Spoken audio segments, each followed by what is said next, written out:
Hello everyone, welcome back to our channel. Today we are diving into a very important topic for technical interviews, object-oriented programming or OOPS. If you're eyeing a job at a top MNC or even a startup, mastering OOPS is a must-have skill that every tech company values. So why is OOPS so crucial? If you are in your third or fourth year of college and have been through a few placement drives, you probably already know its significance in technical interviews. Think about it. OOPS and data structure are like the building block of any programming language. Can you really create projects or even write simple codes without using classes, methods and objects? Definitely not. That's why OOPS is so important. It is essentially your bread and butter if you are looking to build a career in software development. Now let's talk about what to expect in this video. I am going to walk you through 15 of the most commonly asked object-oriented programming interview questions. These are the questions that many of our learners faced while interviewing for SD roles. So make sure to analyze each question carefully as we go through them. So are you ready? Let's get started. Okay, so starting up with the very first question, which is what is OOP and why is it important? Okay, so OOP or object-oriented programming is a way of designing program by organizing them around object. And what are objects? Objects represent the real-world entities. And each object holds both data, which in this case is attribute, and behavior, like functions or method, which describe what is it and what it can do. This makes it easier to manage and understand the complex program. So what I mean by this is, in object-oriented programming, everything lies around classes and objects. So suppose you want to make a dog class, okay? And breeds of dogs can be different. So if I consider one dog, suppose dog 1, it will have its attributes, for example, breed, then age, and then color, right? And it will have certain behaviors to perform, like dog barks, sleeps, and eat. So objects are something which has both attributes and behaviors. And the whole object-oriented programming revolves around these classes and object rather than using functions or procedures. Okay. And what makes this object-oriented programming different from procedural programming language is that in procedural programming language, you used to do everything in functions, right? But here, you do everything in classes and you make objects to attain certain functions. So coming back here, now let's discuss about the importance of OOPS. So modularity. OOP helps you to break down a program into smaller parts or modules, and each part has specific role. And it's very easy to work with and keep things organized. Second, code reusability. You must have heard the term called inheritance, right? So inheritance, what it does it provides a template so you can use it again and again without starting from the scratch. Coming back to third point, which is data security. So OOPS has encapsulation to protect certain data and only specific part of the program can access it. Then comes scalability. You can easily scale your program from smaller to larger system. And then comes maintenance. Because everything is modularized, you can easily modify parts of the program independently, which saves your time and effort. Okay, so that's all for the OOPS. So coming back to our next question, which is what are classes and objects? So we can say that a class is a user-defined data type. Okay, why user-defined data type? Because whenever you declare a class, you write class and then ABC, then the name of the class. So in this case, this acts as user-defined data type because you're yourself defining the attributes and the behavior. So, and it contains data member and member function, which can be accessed and used by creating an instance of that class. Okay. An object, on the other hand, is an instance of a class which represents a real-world entity having properties and behaviors. Okay. So you can see here this example. So we have made a class dog here, right? This is a class dog. What it has breed, size, age, color. You know, every dog comes with a different breed, having different size, then color, and then it performs certain functions. For example, eating, sleeping, sit, run. Okay. So here This dog is a class and we have objects related to that class. So you see that we have 3 objects: Mastiff, Maltese and Chow Chow. Okay. So you know these 3 dogs have different breeds, different size, different age and different color. So these 3 dogs, they serve as the object corresponding to this dog class with different behaviors and attribute. So you can say that this class dog having certain properties and method, this serves as the template for all the 3 dogs. Meaning these 3 dogs will have the properties and the behavior defined in this class dog. Moving on to a third question, which is what are the 4 pillars of OOPS? So there are 4 pillars of OOPS, which is encapsulation, abstraction, inheritance and polymorphism. So firstly, talking about encapsulation. Okay, so taking a very simple example, suppose there is a company. Okay, there is a company with different sections like finance, accounts, sales, right? And the finance section, it handles all the financial transaction and keep records of data related to finance. Similarly, the sales section handles the sales related task, sales, all the finance related task, and the accounts team manage the account of the company. Okay. Now, there may arise a situation when for some reason an official from the finance section needs all the data about sales in a particular month. In this case, he is not allowed to directly access the data of sales section. Okay. He will have to firstly contact somebody from the sales section and then request him to give the data. And this is what encapsulation is. So, encapsulation is binding of a data into a single unit.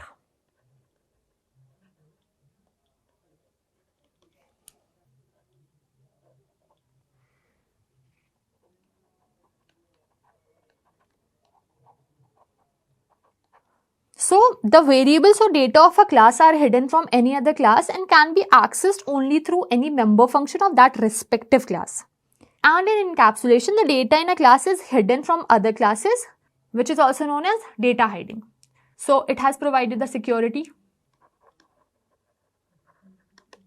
by wrapping the data. So, now talking about abstraction.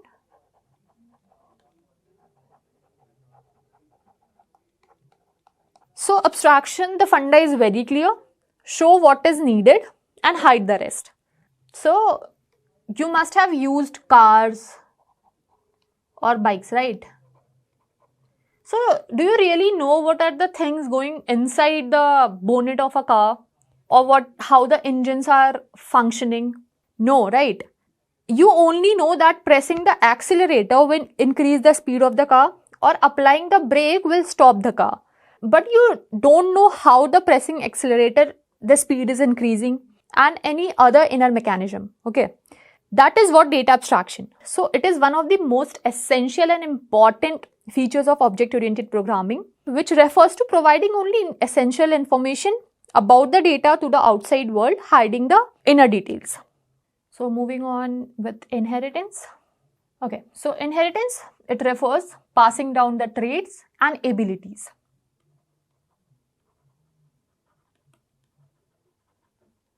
Inheritance is another important pillar of OOPS, and the capability of a class to derive properties and characteristics from another class is called inheritance. So meaning, suppose you have your parents and here is you. So you are deriving certain properties or certain genes or certain traits from your parents. Similarly in OOPS, when certain class derives some properties from another class, it's called inheritance. It allows user to reuse the code wherever possible and it reduces its redundancy.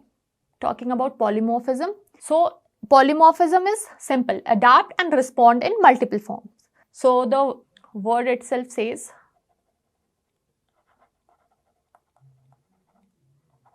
poly meaning many and morphism meaning form. For example, your dad. Okay, he is someone's son, somebody's husband, an employee.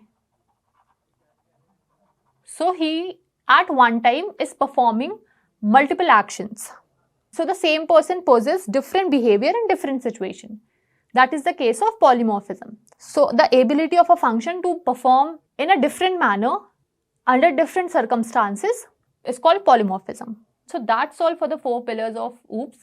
Now moving on with our next question, which is how to call one constructor from another. Okay, so there is very famous term for calling of one constructor from another, which is constructor chaining.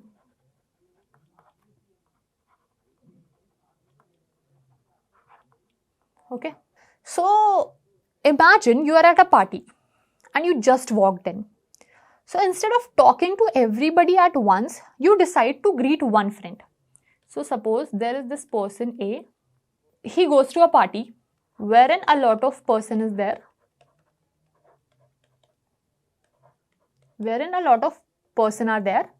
So instead of going to everybody, he decides that firstly he will go here, he will greet him, okay, and then this particular person will help this person to meet him, and this person will help this person to meet him, and like this the chain goes on. Similarly, in Java, constructor chaining is the process of calling one constructor from another constructor within the same class or from a base class. And why? To reuse the code and avoid duplication when initializing an object. Okay, so let me explain you with the help of a code. So let's move to our VS Code to quickly see its implementation. Okay, so here is this. So what we are doing, we are making a class constructor chain and an object CC with new, and we are here not passing any argument. Okay, so Java looks for the default constructor because we didn't pass any argument. So here is this default constructor, and inside it, it immediately sees this str Java, which means it is calling the parameterized constructor. So what will happen? The flow of code, because this line is calling the parameterized constructor, will pass to this. Parameterized constructor is defined here, string str with a parent statement, parameterized constructor is called. And after this, the flow of code will again move here, and this will print this default constructor called. So let's run. So you see parameterized constructor and then default constructor. So this back and forth calling sequence allows each constructor to do its part of the initialization without repeating code. So in simpler term, you can say that constructor chaining is like making one constructor call another. For example, here, this line is calling this constructor with 1 parameter, and this particular line is calling this constructor with 0 parameters, which is allowing us to reuse the code. If we are calling the constructor in the same class, we use this keyword. But if we are calling the constructor from the base class, we will use the super keyword. Okay, moving on to our next question, which is what are access specifiers and their purpose? So access modifiers are the keyword which define the accessibility of a class and its members, which in Java are used to control the visibility or accessibility of a class, interface, variable, methods, constructor or data members. So basically they provide the authority of a class or data members. So there are 3 types of access specifiers in Java. Firstly, talking about public. You can consider as the main gate of your house. Okay. And anyone can see and access your house or your house things from this main gate. Just like the public members in Java, which can be accessed from anywhere in the program. Then comes private. So you can think of a locked room inside your house So you must be having a lot of rooms in your house. So suppose there is one room in your house which is locked and only you or your parents can access it. Similarly, in Java, the private members are only accessible within the same class and protected. So this is like the family one areas in the house, family members like subclasses or close relative. So there must be some part of the house which can be accessed by close relatives or family members. Similarly, in Java, the protected members are accessible within the same package and subclass in other package. Okay, now let's see the code for this one. Okay, so you see we have made a public class guest and a class house with public string main gate, private string bedroom and protected string family room. And we have created an object, my house. Okay, so now when we are calling my house dot main gate, then it is publicly accessible. So let's see what happens. So you can see here the output is anyone can enter because this is defined public and this class can access it. So what will happen if we'll try to access the private member?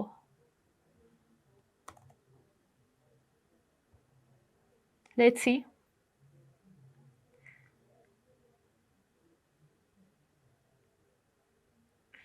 So you see it is giving that bedroom has private access in the house and it is not accessible here. Okay. Now let's comment this one and let's see this one.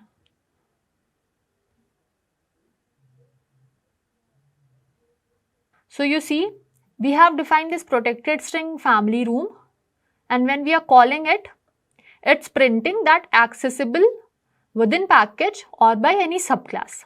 So just like I told, some family guests are allowed to access your rooms in your house. Similar is the case with protected data members. All right. So that's all for access specifier. Let's move to our next question, which is what are manipulators in Java?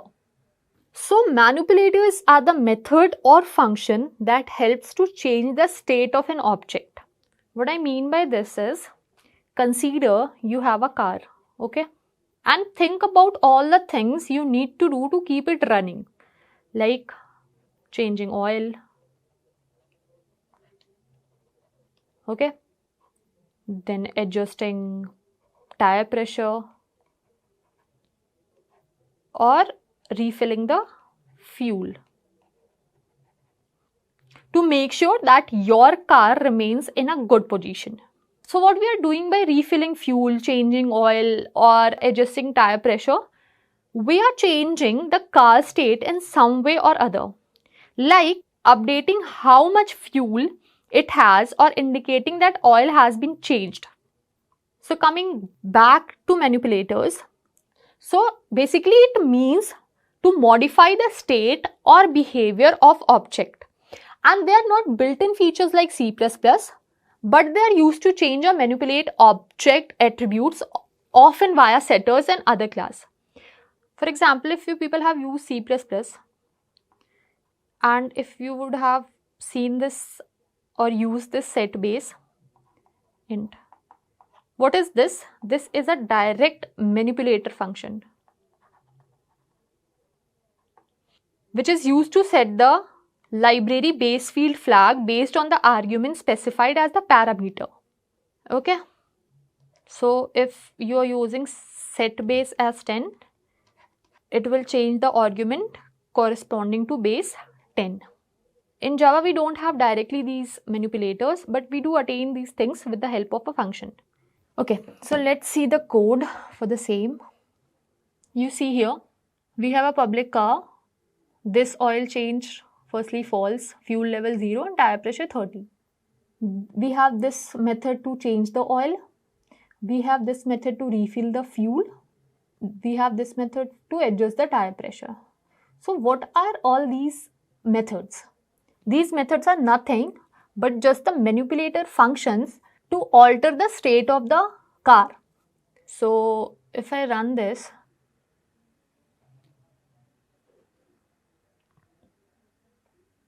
see, oil has been changed, fuel refilled, tire pressure, oil change, fuel level, and tire pressure is currently 35 psi.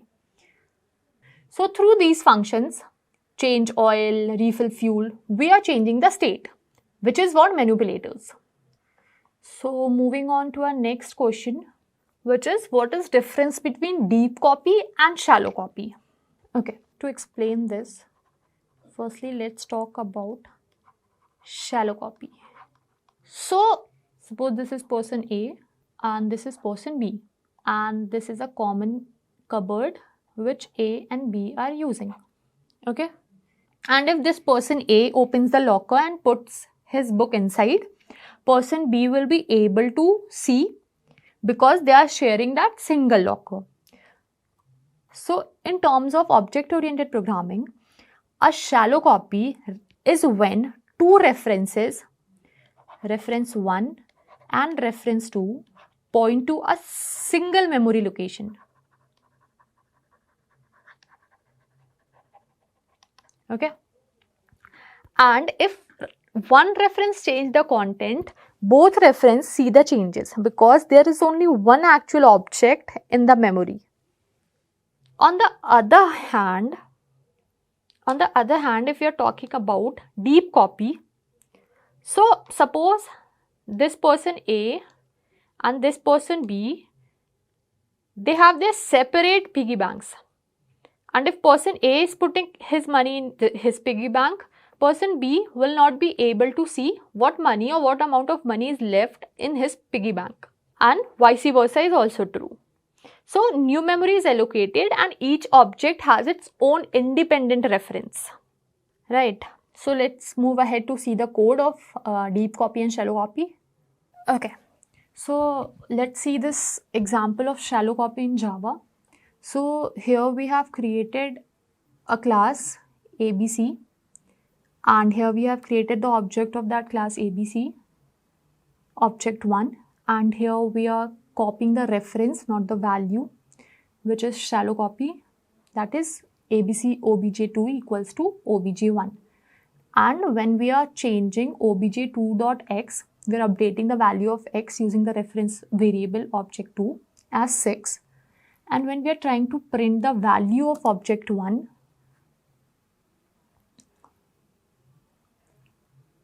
we will see the value of x is 6. So changing in object 2 has automatically changed the value in object 1. Now talking about the deep copy, same, we are making a class ABC with a variable x, then object obj1, object obj2, but we are creating a new object which is deep copy.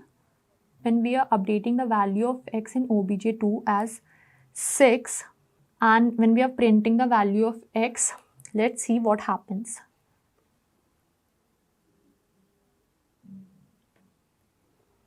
So you see the value of x in obj1 is 30 and the value of x in object 2 is 6 because they two are different identities.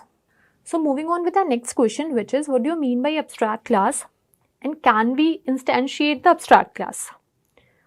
So an abstract class is a blueprint for another class for which we can't create objects directly, and an abstract class can contain both abstract method without a body and a regular method. So why to use abstract class? We use abstract class to provide a basic structure for subclasses to build on, which ensures subclasses implement the required methods. So as the name only suggests, abstract, it is just a thought. It's not an actual class, it's just a thought. For example, if you have an animal class, okay, so animal consists of a wide varieties of species. For example, dogs, cat, reptiles, mammals, etc. So if in this animal class you have a method, suppose void speak, and that's it. No implementation, nothing, just over. So if you're making a class dog, this dog class will have its own implementation for this speak. So this dog class will see this as South dog barks, right? And similarly, if we have a cat class, this cat class will has its own implementation for this speak. For example, cat meows, right? So you can say that it is just a thought. Okay, so now let's quickly go ahead and see the code for the same. So you see, we have an abstract class animal with an abstract method make sound with no implementation. Then we have this class dog which extends the animal, and this has its own implementation for make sound, which is the dog barks. So, and here in this class animal example, we are making an object of dog class and we are calling make sound. So let's see what happens. So you see the output here is the dog barks. So that's all for the abstract method. Let's move on to our next question, which is what is an interface in Java and how does it promote abstraction? Provide a simple example. So an interface in Java is a reference type that contains only abstract methods. And what are abstract methods? Just we discussed abstract methods without body and constant variable. So it provides a blueprint for class to follow without implementing any specific behavior. So for example, just see the pointers here. It is used to achieve abstraction. By interface, we can support the functionality of multiple integrants. And third, it can be used to achieve loose coupling. Okay, but now you must be thinking, if interface is also a reference that only contain abstract method, then what is the difference between abstract method and this interface?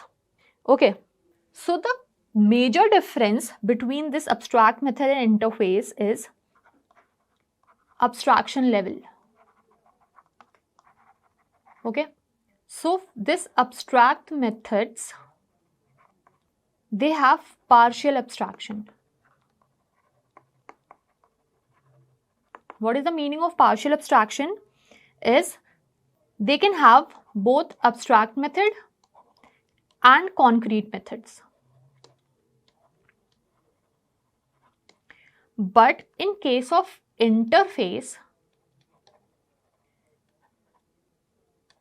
they have 100% abstraction, meaning all the functions are abstract by default. The second difference comes that only one abstract class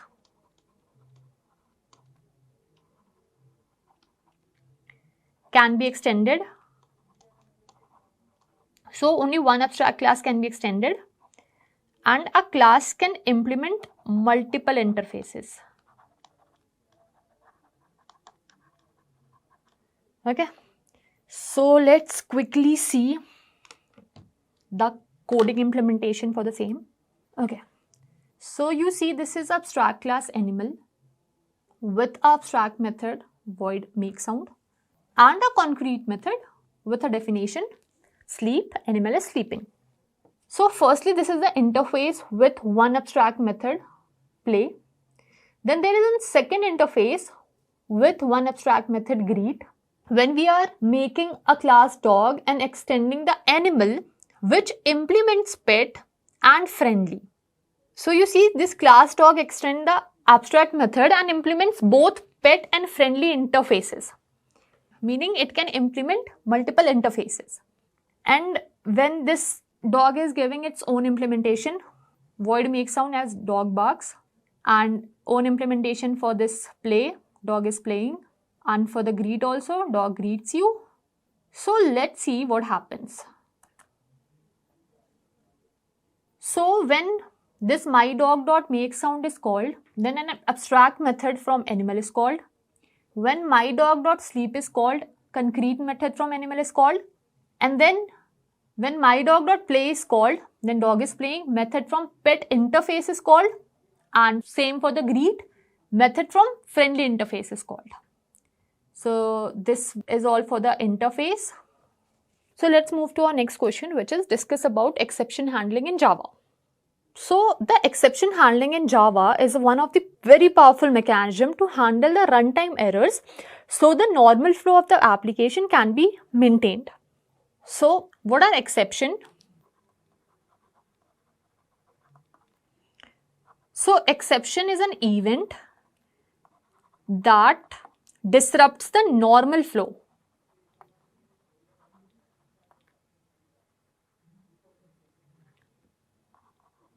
of your program. Okay. So some of the famous exception handling mechanism to handle runtime errors are class not found, IO exception, SQL exception, remote exception, etc. So what is the core advantage of this exception handling? So the core advantage of this exception handling is to maintain the normal flow of an application. Okay, so you know that exception normally disrupt the normal flow of our application, and that is why we need to handle these exception. So if I say that you have 10 statements, statement 1, statement 2, statement 3, statement 4, and an exception occurs at this statement. Okay, suppose this line of your code has some sort of exception. So what do you want?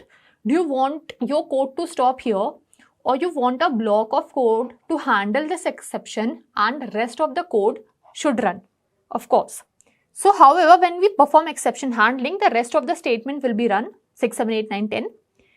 So by performing this exception handling, your exception will be caught here and rest of your program will work smoothly. So let's quickly see the demonstration. Okay. So as you can see on the screen, we have type of exception, user defined and built-in.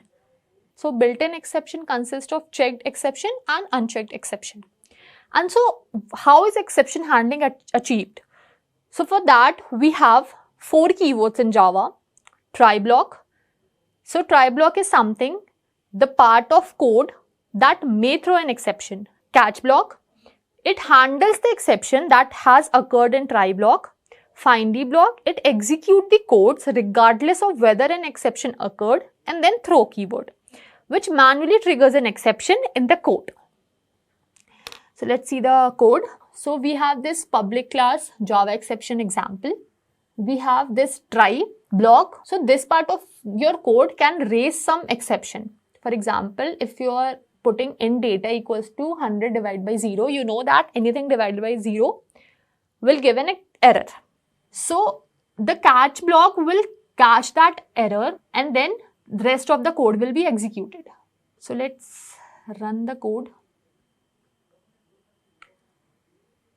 So you see arithmetic exception divide by 0 is the error and rest of the code will be run as it is. So that's all for the exception handling. Let's move to our next question, which is what is a constructor and how we can overload them. So constructor is a very special method called when an object is created and it has the same name as the name of class and no return type. So what are the key pointers? It matches the class name, it doesn't have the return types, and it is called when using a new for creating a new object. So what I mean by constructor is, suppose you have a class, say main. Here you have int x, okay, and you're defining here a constructor main with the same name of the class, x equals to 5, and here outside this main class you're creating an object my obj equals to new main, right? So as soon as you create this my object object, the flow of code goes to this constructor and it says that, okay, one object is being created. Now you have to assign this object value as 5. Okay. So whenever it will print system.out.println myobj.x, it will return this x value. So every time an object is created, it's saying, okay, fine, I'm being created, now give me my value. And that object will ask its value through the constructor. Okay. So how we can overload them? So we have two types of constructor, which is default and parameterized. So this is default, 0 parameters. This is the parameterized constructor with 1 parameter, string name. And this is the constructor with 2 parameters. So we can overload them by defining the number of parameter the constructor will have. Okay, so let's move on to our next question. So what do you mean by polymorphism? State the difference between static and dynamic polymorphism. Okay, so as I told you earlier, that polymorphism is the ability of a function to act in more than one form. Poly meaning many, morphism meaning forms. Like your dad, a father, a child, an employee, right? So the ability of a message to be displayed in more than one form is called polymorphism, right? And this polymorphism has two types, runtime and compile time. So compile time consists of function overloading and runtime function overriding, right? For example, you have a class H with area function and it returns A into B, okay? And it takes parameter as int A, comma int B. Okay, and if we have another function but with different data type, for example, double area, double A, comma double B, and return A into B, etc. And if we'll pass parameters, for example, if we are passing 2, 4 and 2, 5, 3, 5. Then in case of 2, 4, this function with int A and int B will be called, and in case of 2.5 and 3.5, this double A and double B will be called. So you see the name is same but the functionality is changed. So that's all for the function overloading. Now coming to method overriding. So it is also known as dynamic method dispatch. It's a process in which a function call to the overridden method is resolved at the runtime. And this type of polymorphism is achieved by method overriding, which occurs when a derived class has definition for one of the member functions of the base class. So now talking about overriding, suppose you have this base class, class base, you have void show, okay, and the statement is I am in base class, okay, and you have this derived class, class derived with same function name show, I am in derived class, okay. Now when you will create the object of this derived class and when you will call this function, you will find that the output will be I am in the derived class, and this has overridden the method of base class, which is called as method overriding. So when an object of a child class is created, then the method inside the child class is called. This is because the method in parent class is overridden by the base class. Okay. So that's all for the polymorphism. Let's move on to our next question. what is coupling. So coupling refers to level of dependency between two classes or component, meaning how much they are interrelated or interdependent upon each other. So there are two types of coupling, tight coupling and loose coupling. So tight coupling occurs when two classes are highly dependent upon each other. Suppose there are two classes, class A and class B, and they are highly dependent. Like if you are changing anything in class A, class B also get altered. This means that if one class changes, the other class may also need to change. In this scenario, the classes are closely linked, which can make the system less flexible and harder to maintain. In simple terms, imagine you have a shirt and trousers that are stitched together. And if you want to wear a shirt of different color, then you have to change your trousers also because they are connected. This is similar to tightly coupled classes where one class implementation heavily relies on the other class's implementation. Now talking about the loose coupling. So loose coupling occurs when classes have minimal dependencies. If one class changes, it usually does not require changes in the other classes, which allows for greater flexibility and easier maintenance. So in case of tight coupling, the dependencies are higher, more coordination and more information flow, which also reduces in security because the classes are connected and altering one will alter other, which increases the chances of data breach. Whether in loose coupling, dependencies are less, coordination is less and information flow is also less, making the code more flexible and maintainable. So moving on to our next question, which is explain the inheritance and its type. So inheritance is a fundamental concept in object-oriented programming that allows one class to inherit the properties, which is fields and behavior, the method or function of another class, which helps in code reusability, making it easier to manage and create the code. So you can think of the inheritance like a family tree. So at the top, your grandparents come, then your mother, father come, okay, then you come, deriving the properties of mother and father. So it's like a family tree, okay. So why to use inheritance? It enhances the code reusability. So subclasses can use method and field from the parent class, reducing duplication. Method overriding, subclasses can customize method from the superclass, which enables runtime polymorphism and abstraction. So common features are defined in superclass, while subclasses implement only specific behavior, which helps in less code. Now talking about the types of inheritance. So there are basically 4 types of inheritance: single, multi-level, hierarchical and hybrid.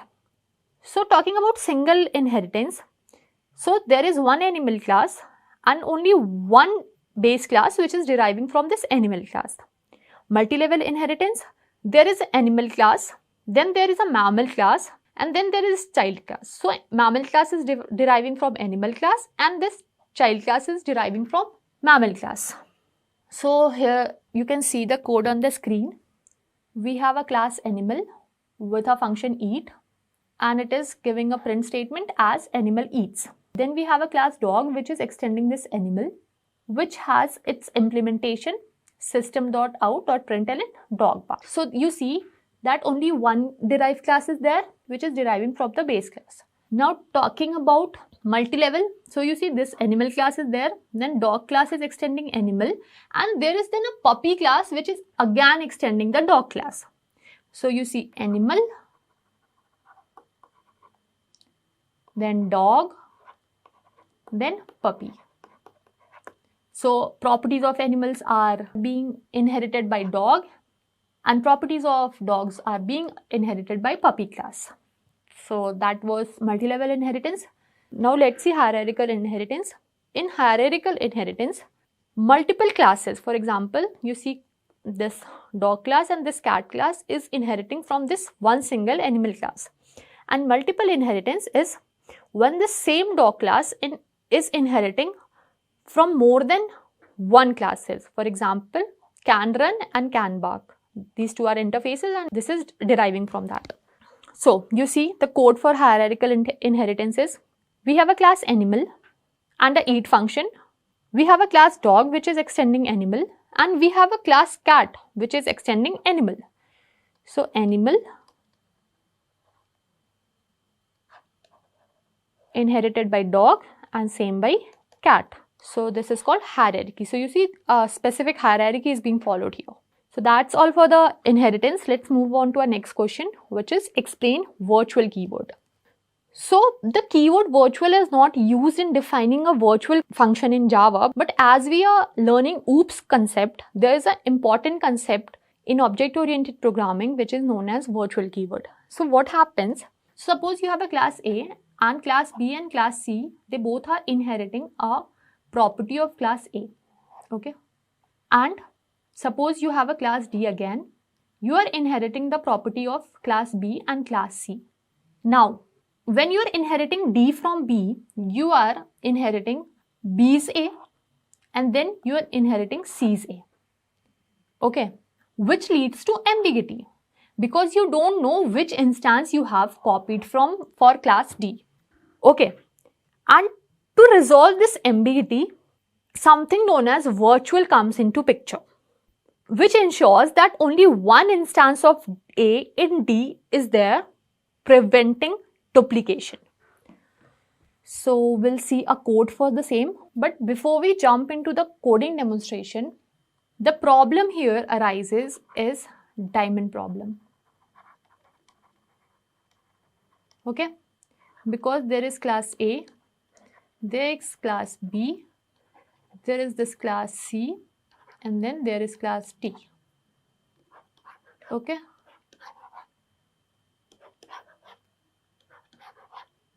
This class is inheriting A, this is also this. You see, this is a diamond-like shape problem has occurred.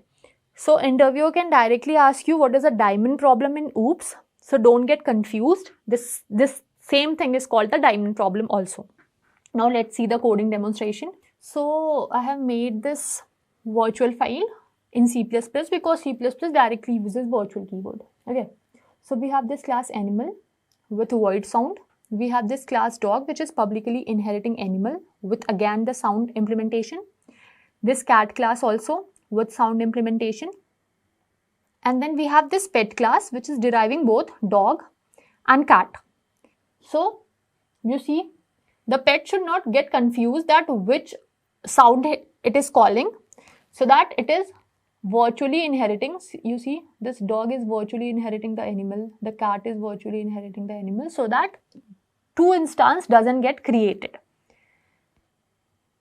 So now let's run it.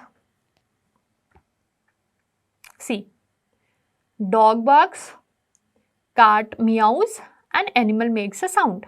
So you see, using virtual keywords make it very easy and further protects your program and remove any kind of duplicacy. So that's all for the virtual keyword.